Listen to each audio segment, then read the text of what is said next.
Good afternoon. We'll now start. First of all, I'd like to welcome everybody to this pep talk this afternoon. Please mute yourself, but always show your video pictures. Sign in your name, your Facebook account, or email address in the chat box. Please include the names of companions attending with you. Use the chat box to ask questions and make comments while the pep talk is on. There will be group pictures at the start and end of the pep talk, so please show your face or faces in the video. Reminder after the pep talk is to take the online learning com evaluation test exercise for mastery of learning and have a perfect score to get a certificate like the one shown here. Okay, I'll be placing the link in the chat box later on. Obtaining 25 OLETE certificates will entitle one mentee to a voucher for a free RO Hoson medical consultation, either face-to-face or telemedical. Another request, please type in your feedback in the chat box during the open forum and before we adjourn. So let's now have a group picture taking before we start the pep talk proper in 2 minutes. Please turn on your video now and show your faces.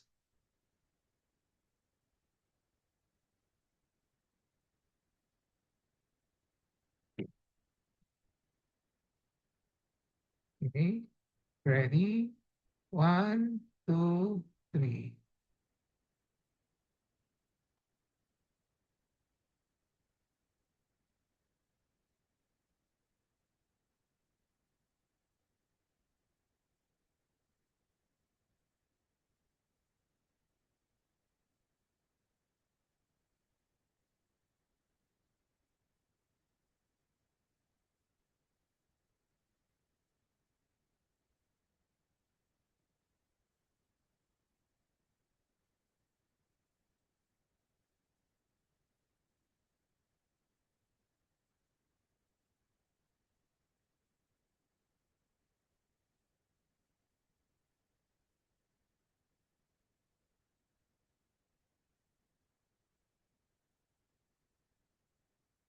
So I'll be placing the link, a letter link to the chat box already.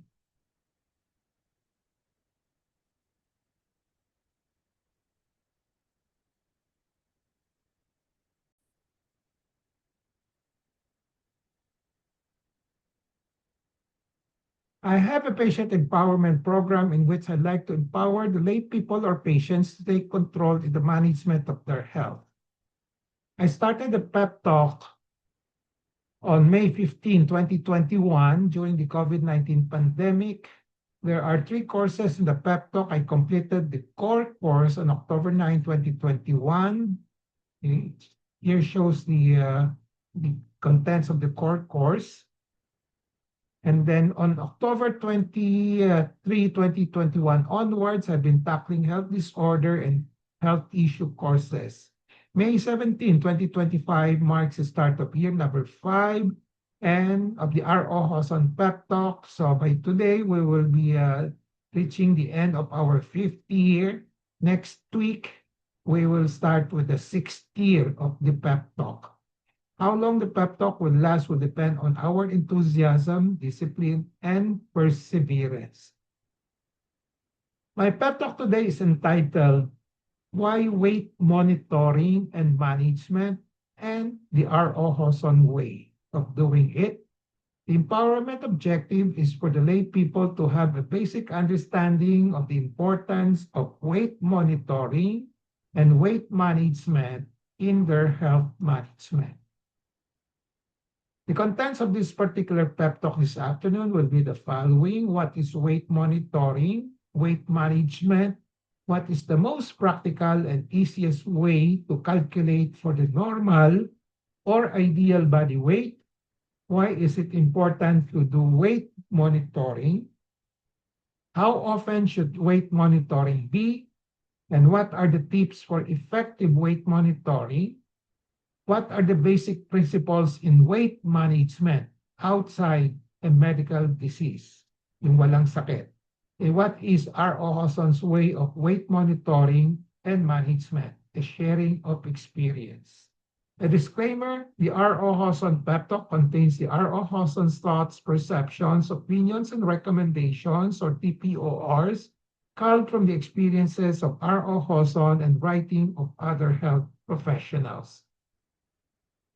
Let's start with the first topic, subtopic. What is weight monitoring? Weight monitoring is simply defined as monitoring one's weight on a planned interval, either daily, weekly, semi-monthly, monthly, every so many months, 2 months, 3 months, 4 months, and even yearly. So this can be, it depends on the plan of a particular person. For close monitoring purposes, smaller intervals are preferred over intervals, usually weekly and monthly, and at times daily. Mga close monitoring. So kung gusto nyo mas mahaba, pwedeng yearly or every so many months, but ang usual recommendation preferred will be the shorter intervals. You'll see the reasons why later on. Weight management is simply defined as controlling one's weight so that it is always within the normal range and with a regular weight that is not associated with undue risk or diseases. But of course, when you do weight monitoring, it always need when you do weight management, you always need weight monitoring. So what is the most practical and easiest way to calculate for the normal and ideal weight? So we have to start with this. We have to talk about this when you talk about weight monitoring and weight management. So the first thing to do is to calculate for the normal and ideal body weight of a particular person. So the body mass index or BMI, which practically everybody is familiar with. So targeting the healthy range, na range siya na 18.5 to 24.9, as it is simple. So this is the most practical and easiest way, the BMI. It is simple and it requires only the height and weight data. Then ika-calculate na lang based on the height and weight. And this aligns with the World Health Organization guidelines. So the BMI calculate, may formula siya dyan, pero mahirap i-gamitin. So you just use the BMI calculators, which are readily available in the internet. So pag ang BMI mo is ang lumabas is 18 below 18.5 ang values, then you are considered underweight. The normal is 18.5 to 24.9. So probably the easiest figure, the number to remember is yung 24.9 or 25. Pag umabot ka ng 25, no, at least overweight ka na. Pag umabot ka ng 30, obese ka na. So the way to remember BMI, you just remember 25 and 30. Below 25, normal. Below 30, obese ka na. Okay.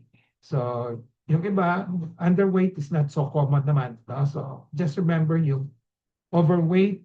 So what we're trying to avoid is the overweight and obesity. So for example, sa akin, my height is 5'7". So to target, I have to target a BMI of 24.9 para normal in aking weight. So using the BMI calculator, my weight should not be more than 72 kilogram.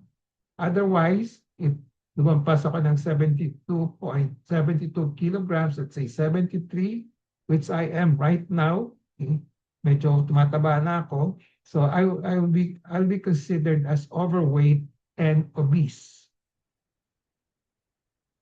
Why is it important to do weight monitoring?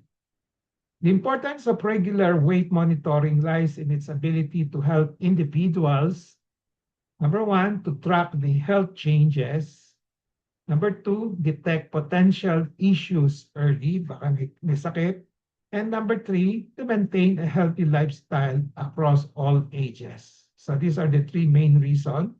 So you want to track of kung masyadong bumaba na, so kaya tumaas, so there might be some problem in your health. And then, pag naging abnormal, baka may mga sakit siya, so to detect potential issues. And then, if you want to maintain a healthy lifestyle, you just maintain it at normal BMI range. So by following the practical tips and setting realistic goals, weight monitoring becomes a valuable tool for promoting better health and well-being for everybody. Better health and well-being. So, weight monitoring na lang natin sarili natin so that we always stay within the normal values or ideal body weight. Okay, so it will follow that we'll be promoting better health and well-being. Weight monitoring acts as a preventive measure also. It allows individuals to spot potential health issues before they escalate, before they become more serious, okay, become a problem. For example, weight gain. Pag tumataas ang weight natin, can lead to conditions like hypertension, diabetes, or heart disease. So pag obese tayo or particularly obese, overweight, tumataas ang risk natin for hypertension, diabetes, and heart disease. So recognizing these changes early gives us a chance to take actions and prevent health complications by controlling our weight para bumaba until it's normal para less ang chance natin for these three diseases. Health benefits of weight monitoring, more specific ones. Number one, early detection of disease. So regular weight check can reveal underlying conditions before symptoms become obvious. Wala pang symptoms pag meron kang mga weight changes already, so mapupuna mo itong magsususpect ka na rito. So unintentional weight loss for no reasons at all, bumababa ang weight natin. So you have to suspect tuberculosis, hyperthyroidism, possible cancer. Usually hyperthyroidism ang unang suspect, and then tuberculosis, meron pa, marami pa tayo, dati-dati, very common siya. Okay? But this is not as common as before. And then possible cancer. Okay? Then kung rapid, masyadong mabilis naman yung weight gain, sumobra, then we talk about fluid retention. Yung fluid hindi lumalabas, so nagre-retain. Here we talk about heart failure and kidney disease. So these are examples of clues as to mga changes in the weights, kung rapid, and then yung weight loss. Then another benefit is that we can monitor chronic diseases. Weight trends, titingnan natin trends, yung every day, every week, every month, no? Help assess the control of conditions. Kung let's say umiinom tayo ng gamot, no? Kung nakokontrol natin, no? Diabetes mellitus, okay? Kung nakokontrol natin, kung nagiging normal yung ating weight, no? Baka most likely nakokontrol natin yung blood sugar natin. Okay? Then chronic diseases, pag merong ang sudden gain, baka nag-fluid overload na tayo. No? Okay. Then medication safety and effectiveness. Some drugs directly affect the weight. Example, metformin can cause modest weight loss. Pag umiinom kayo metformin na matagal, no, at baka sobra, it might lead to weight loss. And then steroids, very notorious yan, steroids for weight gain because of the fluid retention. So tracking the weight helps adjust the dose or detect side effects early. So pag nakikita natin yung weight natin tumataas unusually and or bumababa, we just have to adjust the dosage of the medicines we are taking. Nutritional assessment also. So pag yung weight is masyadong mababa, then we're most likely dealing with malnutrition. Yung iba naman, baka sobrang dami, sobrang bigat naman, then it can guide us in our interventions like caloric restrictions. No? Fluid status monitoring ginagamit din ng weight monitoring, especially those who are hospitalized. No? Daily weights are more sensitive than physical exam for fluid change. Kung meron kang 1 kilogram gain ng weight, usually it's equivalent to may retention ka ng 1 liter. No? So the doctor will suspect that and then try to reduce the amount of fluid na ibibigay sa swero or iniinom.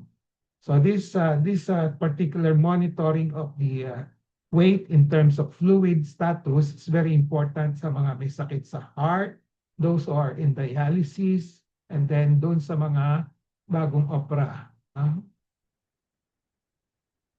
Number 6, health benefits is when we try to monitor the weight, it can help us evaluate the treatment response. So, pag nagmamanage sa obesity at bumababa yung weight, that means we're being successful. Okay, chronic diseases, ganun din. So, kung stable or improving the weight, bumababa or tumataas as needed, good response. Pero kung tuloy-tuloy ang weight loss or weight gain, then we need to reassess the plan. No? Baka kulang pa. Preventive health. Maintaining a healthy weight reduces the risk for essentially these three: cardiovascular diseases like hypertension, number 2, diabetes, and then certain cancers. So practical takeaway. So think of weight as a vital signs. Parang yung mga vital signs, usually we think of the pulse rate, the temperature, the blood pressure. No? So include na natin yung weight as a vital signs that we have to monitor as a way of life, no? Para sa ating health, wellness. So we have to track it regularly. Later on, we'll talk about the frequency. Then we must yung sa weight naman, hindi lang isang figure, isang number ang minomonitor natin. We monitor the trend. Kaya importante, merong series of weight monitoring, not a single value. And then, of course, when we try to use the weight as a vital signs, we try to interpret the weight kung meron siyang symptoms of, example, hyperthyroidism or hypothyroidisms. And then kung may labs, ko-correlate din natin mga results doon. Kung anong ibig sabihin ng bakit tumataas at bakit bumababa ang weight. How often should weight monitoring be? Yan ang palaging tanong. So the most correct, the most practical answer is regular weight checks. But later on, we'll ask how regular is regular. So regular weight checks play a vital role in health maintenance. So they serve as a tool to monitor our body's changes and make necessary adjustment. So by keeping track of our weight, we can identify patterns that require attention. Okay, kung di tayo nag-regular weight gain, sige, kain ng kain, no? Okay. So, di natin mapupuna yung mga changes at yung baka may sakit na tayo at hindi rin natin ina-adjust. No? Okay. So, for example, unexpected weight gain or weight loss can highlight underlying health issues. Okay. So, if you're regularly monitoring your weight, may sakit tayo. It is generally recommended that individuals check their weights at least once a week. Okay, that's a general recommendation. How often we're doing that? I think majority of people are not doing that. No? Okay. Baka once a month, wala pa rin. Baka once a year, wala pa rin. Okay. So, but ang recommendation to do it once a week. No? So, but to some persons like me, I usually check my weight daily, as I always want to maintain a normal body weight. Ako daily ako. If my weight goes beyond my target normal, then I adjust my caloric intake right away to bring it back to normal as soon as possible. So what are the practical tips for effective weight monitoring?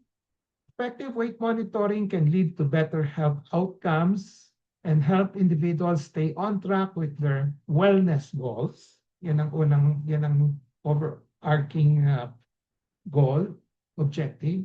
So here are some practical tips on monitoring our weight effectively. So choose a consistent time. Consistent means usually palaging pareho at the same time of the day. So weigh yourself at the same time each day. So kung let's say kung morning ka nagwe-weigh, tapos the next time you weigh afternoon, nagbabago yung mga weight numbers, yung mga weight figures, mahirap na i-keep track. So choose a, let's say, paggising. Morning is often the best paggising. Right after waking up and using the bathroom, mag-uwi na kayo, no? So usually have a portable weighing scale in your room or in your house ready to be used. So the regular weighing of your weight reduce the fluctuation caused by food and water intake. Kung different times of the days ang iinom nyo, hindi na maganda hindi na consistent yung results. No? Use a reliable weighing scale. Make sure hindi sira yung weighing scale niyo. Invest in a good quality scale. Ito yung portable lang, pwede na. Yung digital, pwede rin. No? Make sure it is on a flat surface, hard surface to avoid errors. As I said, digital portable scales can provide precise measurement. So, but you have to keep on monitoring kung minsan baka yung battery nawawala ng power, so you have to check. No? Then keep a weight journal. Writing down your weight can help you track trends over time. Importante sa weight monitoring is the trend. Hindi lang isang one day, isang may figure na 72, then after that, hindi na natin uulitin. No? So kung daily, titingnan kung 72 ngayon, bukas 73, or the next day, baka 71 na, gano'n. So this makes it easier to see the patterns. And you can note any changes in your diet or activity levels. You can adjust it accordingly also. So recording your weight can motivate you to stay disciplined. Let's say every day may monitor mo yung weight mo. Ay, kulang ito, dapat dagdagan ko pa. At sobra naman, masyadong nag-overweight na ako, dapat babain ko na yung aking bawasan ko na yung mga kinakain ko. So in addition to the three, okay, you also try to look for other health indicators kung kaya ninyo, no? Pero medyo mahirap ito. So you try to measure your waist, your hips, no? And then the body fat percentages. Medyo complicated lang ito. But although it can give you more complete pictures, as I said, it's complicated. For my suggestion is stick to kahit na hanggang weight na lang. So set realistic goals kung mataas yung weight niyo o mababa, sobra, you want to improve on it, no? So you always use the BMI as your number one target, your normal weight. So once achieved, maintain it at that number. Now, if you are overweight and obese, you set achievable weight goals. Setting achievable weight goals is crucial. Kasi hindi mo ma-achieve overnight yun no? So, kahit na by gradual. So, instead of aiming for drastic changes, focus on small, manageable objectives. Okay? So, celebrate its milestones you reach as this can enhance your motivation. So, probably mga 1 kilograms a week, okay na yun. No? If you want to reduce your weight. What are the basic principles in weight management outside a medical disease? When I say outside a medical diseases, yung walang sakit. Iba kasi usapan kung may sakit at may mga weight, may sakit, may abnormalities sa weight. Kasi iba kasi may kasama dun sa mga controlling of the medical diseases. Pero walang medical diseases, ano ang mga basic principles? So the weight management outside the medical diseases is really about consistent habits rather than strict dieting. So importante, yung regular habit, pare-pareho, na discipline, kaysa yung mahirap gawin yung strict dieting, basta consistent kayo. Pag nag-falter kayo, go back to your original plan. So the core principles are simple, but applying them consistently is where most people struggle. Struggle, no? So every day nag-struggle tayo sa kakain ba tayo nito, no? Konti ba kakainin natin? O masarap kasi kakainin natin, gano'n, no? So one of the basic principles is just remember the energy balance. This is the foundation of weight management. So kung your body weight is largely determined by the balance between the calories that you consume and the calories that you burn. Kung may weight gain ka, ibig sabihin, masyadong sobra yung calories na kinain mo. Okay? And then, if it's weight loss, kulang naman. So, if you want to have a normal weight, no, iba-balance mo lang between calories surplus and calories deficit. As I said, you don't need extreme restriction. Moderate, sustainable adjustment work best. So, isa, no? Until ma-maintain mo. Then after that, discipline na lang, no? Perseverance na control mo na lang yung caloric intake. The food quality over just quantity. So not all calories affect hunger or health the same way. So you focus on the whole minimally processed food, okay? Yung di masyadong mga delata, no? Then more focus on high fiber foods, adequate protein, then healthy fats in moderation. Avoid yung mga trans fat. So, an advice is to limit yung mga ultra-processed food and then yung mga sugary drinks like soft drinks and excess refined carbs. Portion control, even healthy foods can lead to weight gain if portions are too large. So, i-control mo lang. Kung minsan, they use the matchbox, no? Pero ang practical approach is use smaller plates. Bahala na kayo how to estimate it.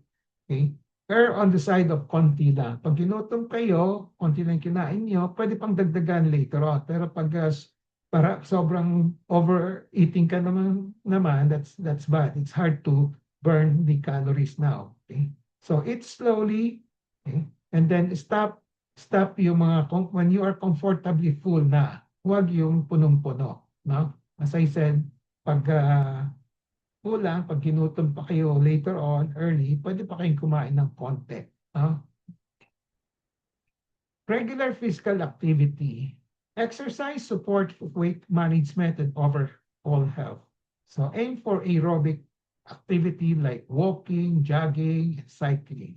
So what I usually do is just walking nowadays, no? And don't do jogging, okay? And cycling, no? Kasi may mga risk dyan, no? So strength training, which can try to preserve the muscle mass and metabolism. As I said, consistency matters more than intensity. Let's say regular daily walking versus let's say walking for 30 minutes to 1 hour this will be better than walking for 2 hours once a week. No? So mas maganda yung daily walking kahit na 1 hour or 30 minutes lang basta every day. No? Kaysa yung paminsan-minsan at intensify yung mahaba yung time na you spent in walking. Behavior and habit formation. So this should be part of your routine, no? Okay. So make a habit on regular meal timing. Okay? Avoid mindless eating, pag nanonood ng TV, over the phone, kakain, no? Chicheria. Then plan your meals and snacks ahead of time that you want to eat. Let's say 3 times a day lang or 3 meals and 1 snacks. No, ganon. So keep healthy foods always accessible para hindi kayo kain ng mga junk foods. Sleep and stress management. Often underestimated but also very important. If you have poor sleep, it can increase the hunger hormones and then magkakaroon kayo ng weight gain. Also, when you have chronic stress, palagi kayo nag-iisip, then you come out with emotional eating, kain ng kain. So, and then plus your hormonal effects, usually tataas yung mga weight ninyo or even on the other side, weight loss. So target 7 to 9 hours sleep on the average, then stress control by doing exercise, relaxation, and hobbies. Self-monitoring. So you have to do self-monitoring of whatever you do in terms of weight management. Awareness helps maintain control. So regular weighing, example, weekly. For others, as I said, for me, I do it daily. Then food tracking, okay? And then noticing the trend rather than daily fluctuation.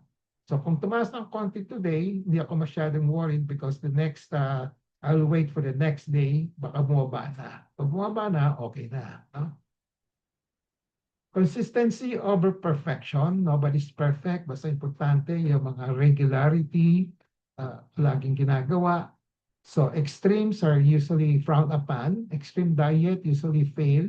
And then small sustainable changes beat drastic ones. Occasional indulgence. Kung minsan, natatempt kayo kumain ng mas marami ng konti, okay lang, pero paminsan-minsan lang, huwag lang madalas.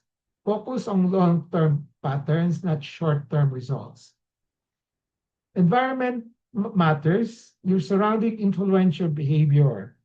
Keep unhealthy snacks out of reach. Pag palaging meron kayong mga mga junk foods sa bahay, usually kinakain yan. So, wag kayo bumili ng marami. No? Stock healthy options. Surround yourself with supportive people. You have the same principle na giving importance to healthy diet, healthy lifestyle, and also monitoring your weight and monitoring your weight management. So realistic expectations. So yung mga pag you want to make changes in your weight, it's usually gradual. So as I said earlier, yung typical safe weight loss, kung mataba kayo, overweight or obese, try to target 0.5 to 1 kilogram per week. And then plateaus are normal. Then you just be stay disciplined, then perseverant hanggang bumaba yung weight ninyo up to reach your target. So practical takeaway, track your weight regularly. As I said, ako daily, but the usual recommendation is weekly. Marami pang di gumagawa ng weekly. They usually do it monthly or sometimes yearly or sometimes wala every 2 years pa nga. No? So watch for trends, not just single readings. So you must have several determinations. Hindi lang isang readings ng weight ninyo. Then act on the unexplained changes early. Pag may nakita kayo, bakit mataas ito? No? So investigate ninyo, and then if you think you have to lose weight, come out with a program on losing the weight.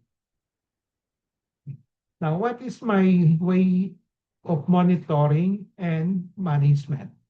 I formally and seriously started my program on weight monitoring and management in 2016. It is still going on in 2026, so that's 10 years now. Medyo mahirap, pero I just try to persevere, kaya na-maintain ko pa up to now. Okay? So mind you, every day I struggle also, pero somehow nakaka-recover ko sa struggling, and then na-maintain ko pa rin yung aking ginagawa. So these are the formal records. 2011, January, ang BMI ko was 28.1. So that's overweight. No? So my weight was around 78 kilograms. So 2016, still overweight at 77 kilograms. So in 2016, I had a firm resolution and discipline on caloric restriction and regular exercise. So in 2 to 3 months' time, I was able to bring down my BMI to normal weight with a 72 kilograms and lower. So yun ang ideal body weight ko, 72. So ito yung tabulation and records ko. March 1, 2016, 77. Then March 13, naging 76.5. 0.5 lang ang change. Then March 29, naging 74.5. And then April 9, bumaba pa, 73.5. And then April 23, I finally reached my goal. In 3 months' time, 2 to 3 months' time, naging 72. So thereafter, I've been maintaining it.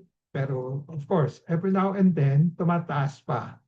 Just like today, because of masyado akong marami akong kinain doon sa Pagadian. So tumaas ang weight ko to 73 something. So I'm trying to bring it down to 72 kilos ngayon. So for the past 10 years, I've maintained my weight to not more than 72 kilograms, which is my normal upper range. I monitor my weight daily, every morning upon waking up and after using the bathroom. I have a journal on my daily weights. So the moment I go beyond 72 kilograms, I started cutting on my caloric intake until my weight goes back to 72 kilograms or less. Okay. So the secret, the tips and advice. So just believe if there's a will, there's a way. Huwag kayo mag-give up. Self-discipline and perseverance. And of course, if you love your family and love yourself, yan ang magandang these are the crucial sustainer to stay alive and to serve other people, ma-achieve niyo yung goal niyo ng weight. Because with the normal weight, you can live longer, you can stay alive, you can serve your family, you can serve other people. So my main strategies are caloric restriction. Yan ang pinaka number 1. Then after that, dapat may exercise. Then after that, may monitoring, of course, monitoring. Pag tumaas, sobrang taas na, naging abnormal, usually it can happen. And then, bababa ko lang yung amount of calories that I'm taking. Mas mabigat yung caloric restriction over exercise as an effect on weight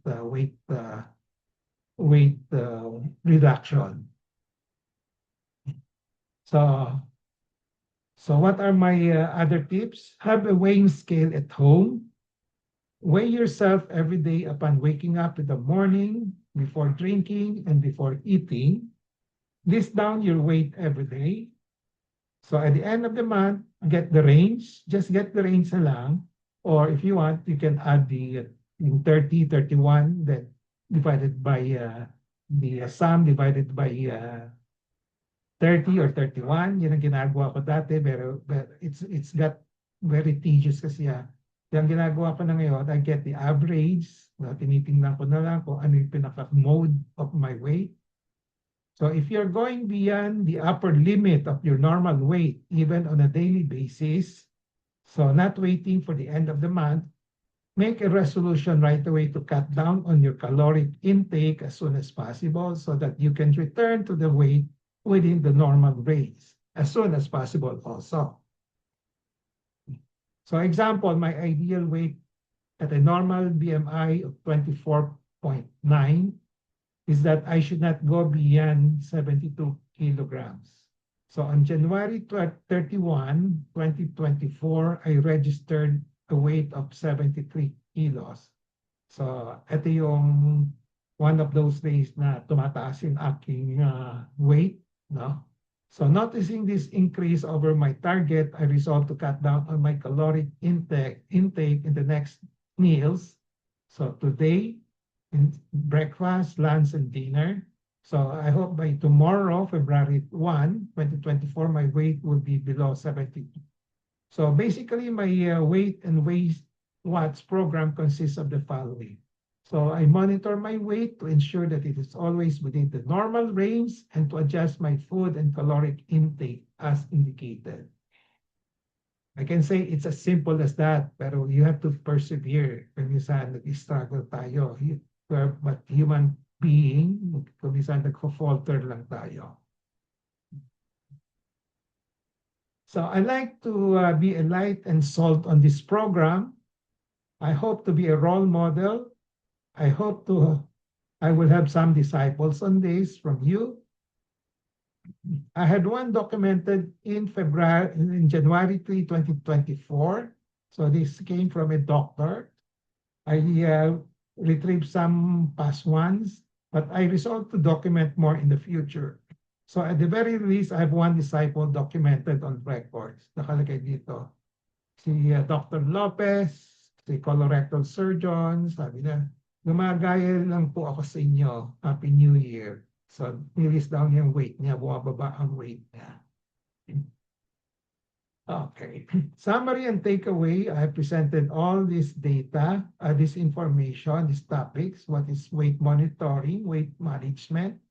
What is the most practical and easiest way to calculate the normal ideal body weight, which is the BMI? Why is it important to do weight monitoring? How often? Pwedeng weekly would be the recommended. Kung gusto, mas maganda kung daily. Okay. What are the tips on weight monitoring? And what are the basic principles of weight management outside the medical disease? And what are my recommendations or my way of doing weight monitoring and management? Takeaway in relation to patient empowerment, be always in touch with reliable information on weight monitoring and weight management. Knowledge is power, it gives power. Use the 4Ks of patient empowerment, kaalaman, kakayanan, karapatan, and kapangyarihan to gain greater control over decisions and make better decisions on weight monitoring and management as part of your health management.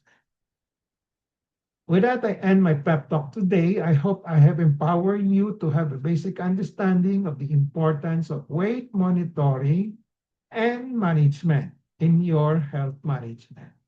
So before we go to the QA, question and answer portions, reminder after the pep talk is to take the Olete. I placed the link in the chat box already.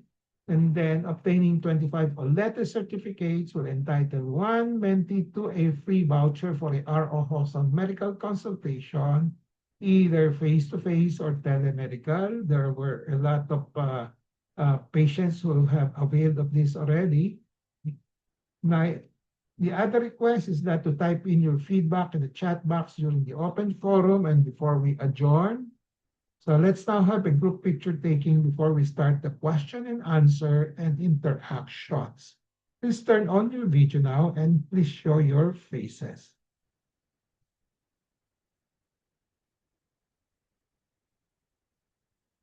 Okay. Okay. Ready?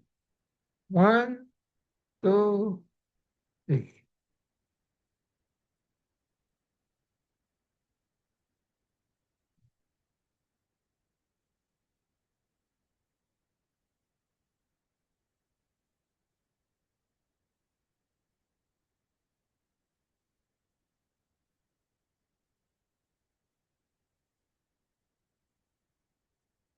Okay.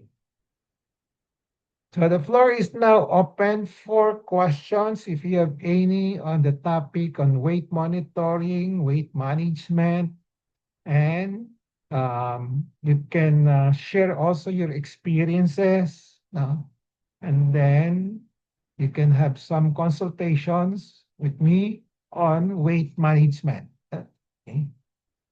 So, how many are doing regular weight management? First question. Can I have a show of hands? Wala. How many are, okay, very specific. How many are doing weight monitoring?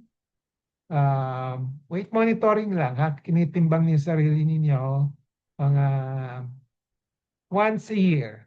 At least once a year. Show of hands. 1, 2, dalawa lang? Once a year? Lorly, once a year ka? At least 3? Ala, 3 lang. So, hindi ko natatanungin kahit na monthly. So, yung the rest will, hindi na gumagawa ng... About monthly? Monthly. Sige. Ilan? Monthly. 1, 2, 3. Okay. So, merong twice a month. Wala. Okay. So, more so, walang weekly. Di ba? Walang weekly. More so, walang daily. Okay? So, pwedeng, okay, how many have weighing scales at home in your house? Si Perla, okay. Si Lorly, sino pa? Dok ako meron. Si Phoebe, si Ellen, okay. So I hope all of you have a weighing scale at home. Kung meron kayo, make full use of your weighing scale para hindi kalawangin, no? Okay. And then do your weight. Try to do it every month na lang. Mas maganda every week eh, no? Okay. Okay. Try your best every week. Pero kung every month, pwede na rin kung talagang ano. Kasi kung may weighing scale naman kayo sa bahay, o kaya kung nasa public places kayo, pero kung sa public places kayo, kumain na kayo, mahirap mag-weigh, di ba? Okay. So, dapat may weighing scale kayo sa bahay. So, upon waking up, mag-weigh na kayo, no? So, weekly, try to target weekly. Yan ang suggestion ko. Weekly, no? Okay. So, how many are aware of their ideal body weight? Wala? Kinompute na ninyo? Ano yung anong ideal body weight mo, Lordy?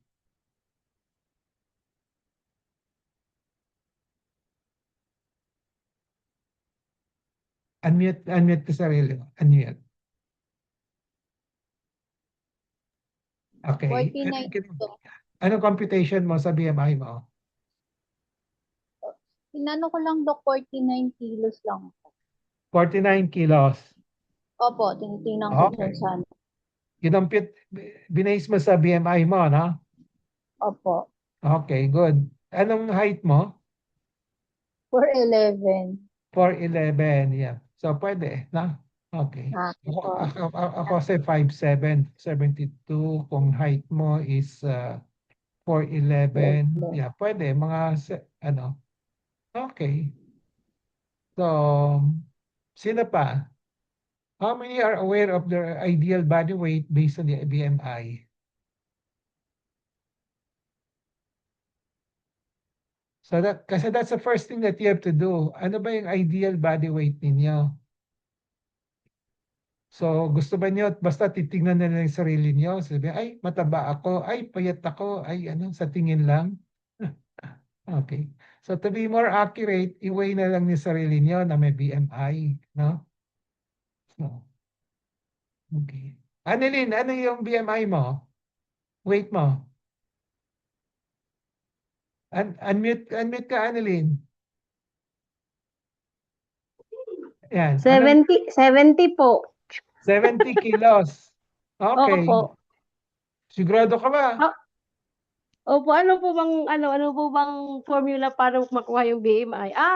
Body, ano pala yun? Yun nga yung 70 kilos. Tinignan mo sa internet? May calculator doon. May calculator doon. Basta ang ano mo, yung height mo at saka weight mo. My height is 5'2". 5'2". Opo. Kunti na lang para maging 5'3". Okay. And then, dali Ang taba ko na.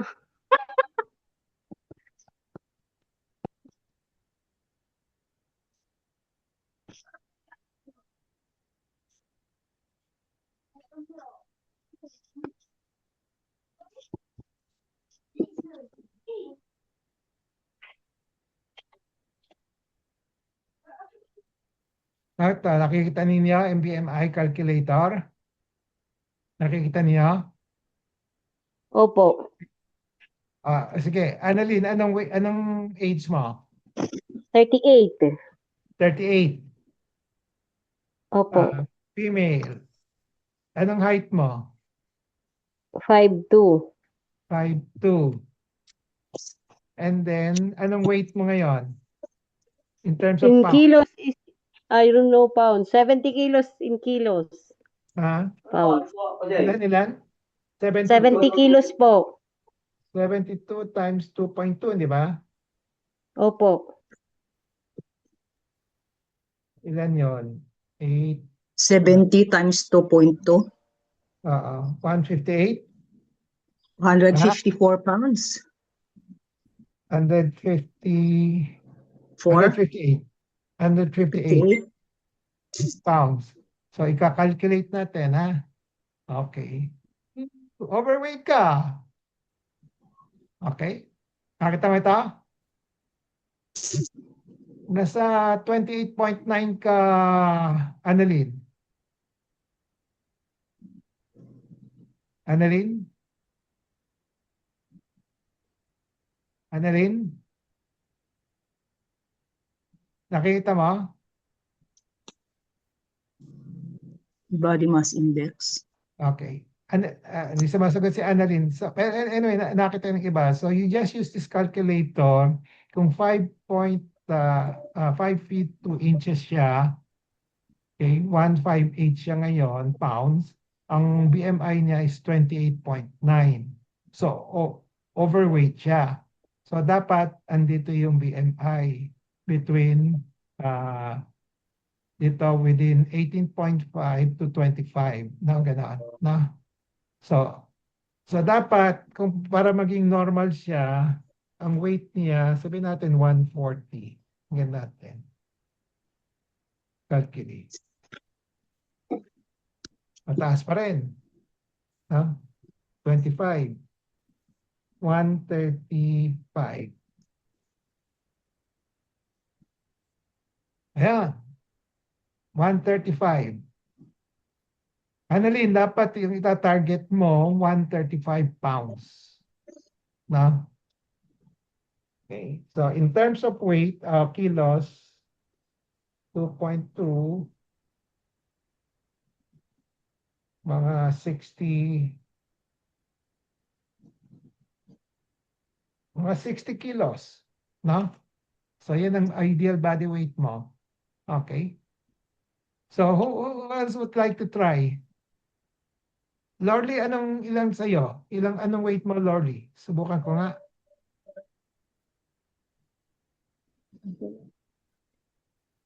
Lorly? Yes, Doc. Ilang taon ka na, Lorly? Ilang taon ka na?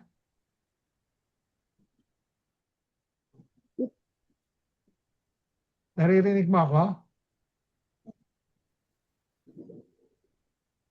Oh, who else want to try? Doc Hindi. ako, Baby, ikaw. 76 ang weight, Dali, 5'3", anong weight, anong age mo? 65. 55. 65, then? Doc. 6'5". 6'5". Okay. Ah, 5 height mo? 5'3". 5'3". Okay. Anong weight mo ngayon? 76, Doc. Overweight. 76 kilos? Kilos. Apo. So 76 times 2.2, 152, 76. So 167.2 yung pounds mo. Yes, Doc. 0.2. So ika-calculate natin, overweight ka, malapit ka na maging obese. Yes, Doc. So 29.6. So ang ita-target mo, sige, i-adjust natin, ha. So Doc. 1 120 pounds. 120.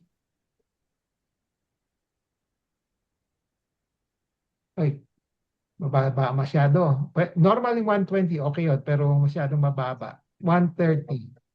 130 pounds. Pwede pa. Dagdagan pa natin. 140. 140 pounds. Yan. Target mo 140, pwede pa. Para maging Sige. normal BMI mo. Sige po, Doc. Try ko. So 167 ka ngayon, 140. Mga 30 pounds pa dapat iwala mo. Okay? Okay, Doc. Thank you po. So that's how you use the BMI. Umpisa kayo sa BMI muna, no? Okay. It's not hindi siya 100% accurate. At least may guide tayo, no? Okay. Okay, Perla, may tanong ka? Ano, doktor? May tanong ka? May sasabihin ka ba? Wala naman. Mukhang itsura mo, okay kami, mukhang ang weight mo, okay naman eh, di ba? Parang okay naman, doktor. Di man ako, noon lang pumayat ako dati nung pandemic, pero yun, nag-gain na ako ng weight. Okay. Pero i-monitor mo rin. Kumisa sa tingin, Doktor, kasi kahapon na, pag nasa PGH ako, nagtimbang ako doon. ilan? Mga nasa ano ako, below mga 107 yata yung aking weight, 107 pounds. Okay. So, anong BMI normal mo? Hindi ko nga alam, doktor, paano na pagkuha nun? Ayun, i-compute mo sa table na binigay ko kanina. Body mass index. Oo. Hanapin mo. Madali, maraming Ang calculator. weight, ano yun, weight times, ano ba yun? Ano ba yun? Gamitin mo na yung calculator sa internet, mamaya. Gamitin mo. Okay? Okay. So, gusto mo i-calculate natin for you? Sige nga, doktor, para alam ko. Okay. Share screen. Okay. Ilang taon ka na? 71, doktor. 71. Okay, female. Anong height mo? Parang 4'11 lang. 4'11.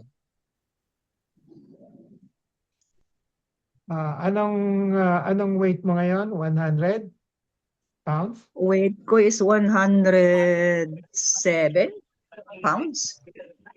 107. Opo. Sige. Kung sa 100, normal pa rin.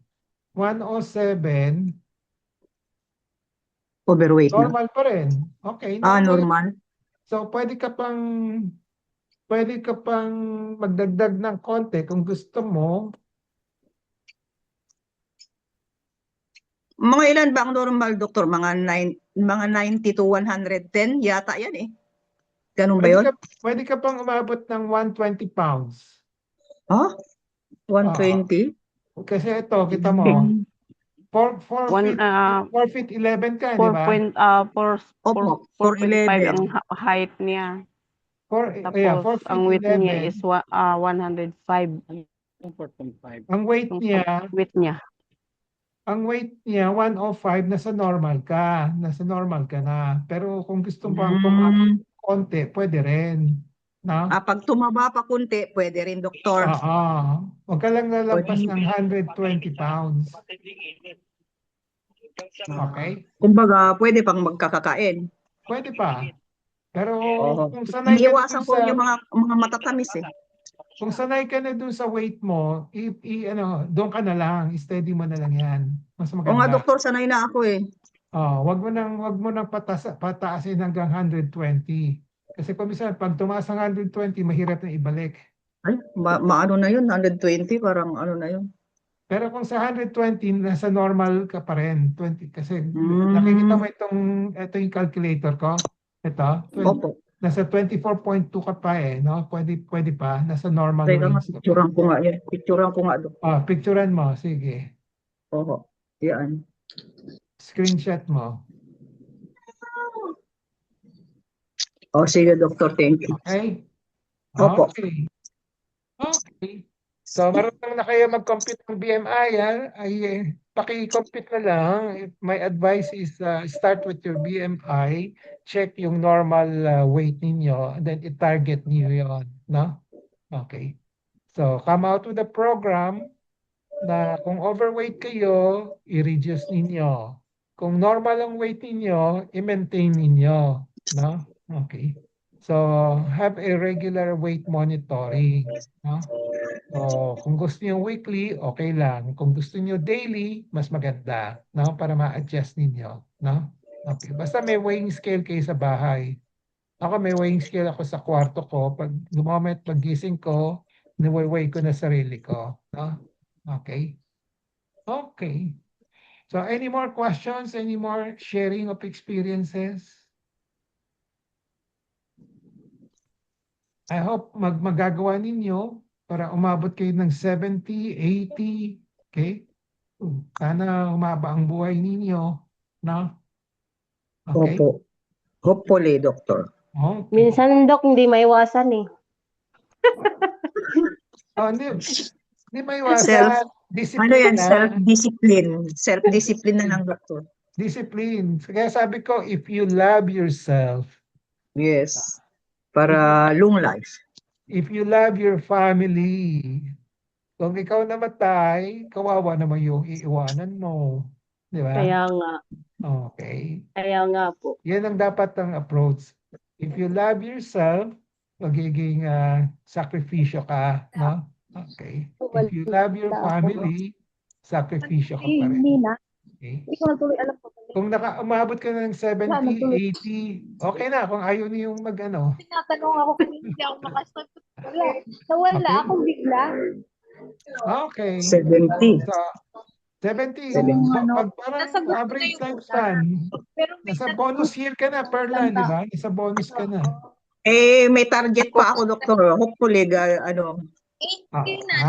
May target ka pa. Opo. Kasi yung Kaya, may I'm trying to, may pinakita siyang weight, maging ngayon, nagalaw healthy. ko. 80? Tapos pinindot kong ganyan para Okay. Sige. Wala na. It's really up Ako to po, your intentional Doktor. living plan. Kung anong target mo. Hindi. Opo. Sabi niya nung una. Okay, any more questions? Ako po, 49 Doktor. sabi ko. Okay, Charlita. kilos. Charlita. Ang edad ko, Doktor, is 70. Oo. Pero ang kilos ko rin, Doktor, 73. Ang height ko is 5'1". Ano kaya yun, Doktor? Tingnan natin. 73. Hindi ka pa nasasara. Sandali. 73. Okay. Tuloy ako Times Hindi na nga ako Ang kilos mo is 73. Kilos ko 73. Tama? And then, yung height mo is 5'1". 5'1", 1 inch. 1. Okay. Anong weight mo? Yes.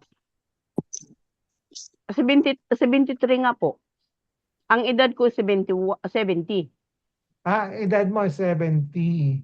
Ang Yes weight po. mo is 73 kilos. Opo.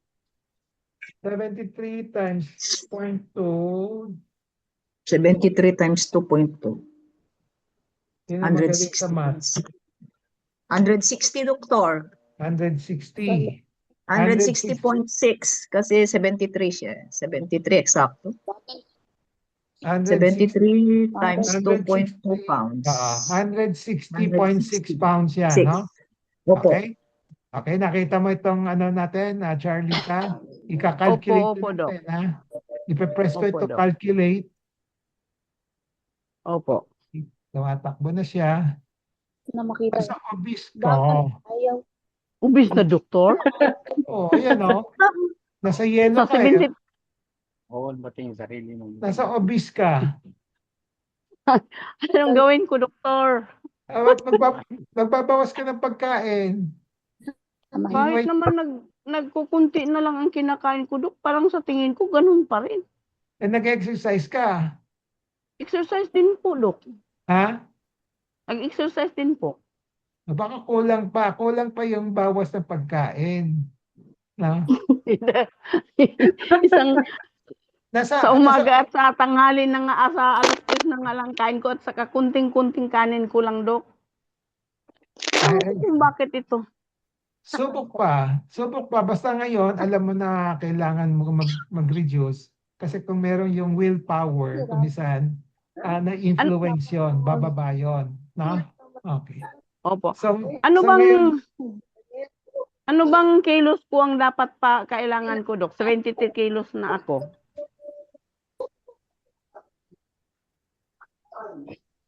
okay, sandali para maging normal, ha? Opo. Once 160 ngayon, 140 pounds. Overweight ka pa rin sa 140 eh. 130 pounds. Sa green dapat. Sa green dapat. Yan. 130 Yan. pounds. 130 divided Oo. by So, 160 ka ngayon. divided Yeah? by 2.2, 59 kilos. 59. Yes. Okay? Ganun. May guide ka na. Opo. Kailangan ba Dapat- talaga yung 73 ko iabot ko ng 60? 73 kilos to 60 kilos na lang dapat. 59. 59. 59 or 60 kilos. Sige, 60 kilos. Yeah, habulin mo yung 60 kilos. Opo, subukan ko. Nagtatakang naman ako, Dok, no? Hindi naman ako palakain. Okay. May mga taong ganun talaga. Pero try your best. No? Basta nag-exercise ka. Baka kulang Opo. pa yung exercise mo. Baka konting galaw ka lang. Baka naman sa body belt, doktor. Hindi naman yung body ano mo. Pwede. Pero Parang Oho. tabak talaga siguro ako eh. Kasi Oo. simulat sa yung inakitan ako ng ng diabetes, umabot ako ng 58 kilos lang. Ngayon, Pero ngayon, yun na nga yung 73 kilos na ako eh. Kung ano ba yung Bigla diabetic lang ka na. pa ba? Diabetic ka pa ngayon? O controlled na? controlled na, Dok? Controlled na yung diabetes mo. Ano pa yung ibang sakit Opo. mo? Baka may ibang sakit ka pa. Nag-steroids ka? Parang wala naman, Dok. Yung diabetic ko lang noon. Yung umabot ako ng umabot nga ako ng 160 Okay. sugar ko, tapos nag-control na. So, wala ka ng gamot sa diabetes ngayon? Mayroon po. Ano? Nag-maintain ako ng 3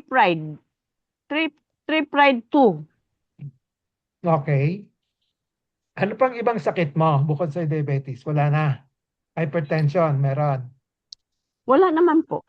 Wala. Yung hypertension ko, pero hindi naman Dok, kasi pagka na-control yung diabetes ko, siyempre kontrolado na rin yung hypertension ko. Okay. So, kumisan, okay. Pero bumaba na yung mo no? Yung dati, bumaba na. Ngayon, tumaas ulit. Try your best na lang. Bumaba na ako, Doktor. Try your best na lang na bawasan mo pa yung pagkain mo, no? Basta meron kang plano. Basta importante may plano ka. Taiwan, sabi mo, ang plano ko is to reduce my weight to from 170 ka, no? Yan, From 73 kilos 73. to Opo. kahit na 65 muna. Sige. Although ideally dapat 60. Na? And then sabihin mo, okay, kung pwede, kakain lang ako ng konti sa umaga. No? Then sa gabi, kung gusto mo, twice. Hindi na ako kumakain sa gabi, Dok, sa mga 3 o'clock. Okay? Nang, So, kung pwede mo pang bawasan, subukan mo lang. Kung pwede pang kabawasan, pwede pa. Na? Opo. Okay? And then exercise. Gawin mong exercise. Nagwo-walk ka ba? Opo. Gano'ng katagal Exercise mo? din ako ng parang sa senior citizen exercise na nakaupo lang, na igagalaw yung mga katawan. Pero, okay, pwede na Ginagawa. rin. Pero dagdagan mo pa kung pwede. Pero 20 minutes lang. Kaya nga, dagdagan mo pa nga. Dagdagan mo pa. Dagdagan, Ah, dagdagan ko ng pwede, di ka ba nag-walk? Maganda yung walking eh. nag-walk. Nag-walk din, Dok. Gano'ng katagal? Mga ano lang siguro, mga 1 kilometro, isang ano lang, ikot. Bakit? Bakit maikli? Masakit ang tuhod? Marami din gagawin, Dok. Marami, Ah. hindi naman, Dok, wala na. Marami gawin kasing mo. gagawin. Gawin mong bahay. mga kahit na 4 na kilometro. Ako ang nilalakad ko 5 kilometers, 1 hour and 15 minutes para mapawisan ako. Hira. Okay. So, dagdagan mo yung Okay. exercise mo na lang. Okay? Yan, mas Opo. importante yun. Kung ayaw talaga, kung minsan may mga tao talagang ayaw bumaba ang weight, pero i-exercise mo para Opo. ma-protect yung puso mo. Okay. So, dagdagan mo yung exercise mo. Kulang yung exercise mo. Na? Pero kung kahit na hindi bumaba, basta i-maintain mo lang yung exercise po. mo. Ah. Okay? Mas importante yung exercise para Okay, ma-avoid salamat po. yung- Okay? Opo. Pero kung Salamat. mapapababa mo yung weight mo, mas maganda. No? Okay. Okay.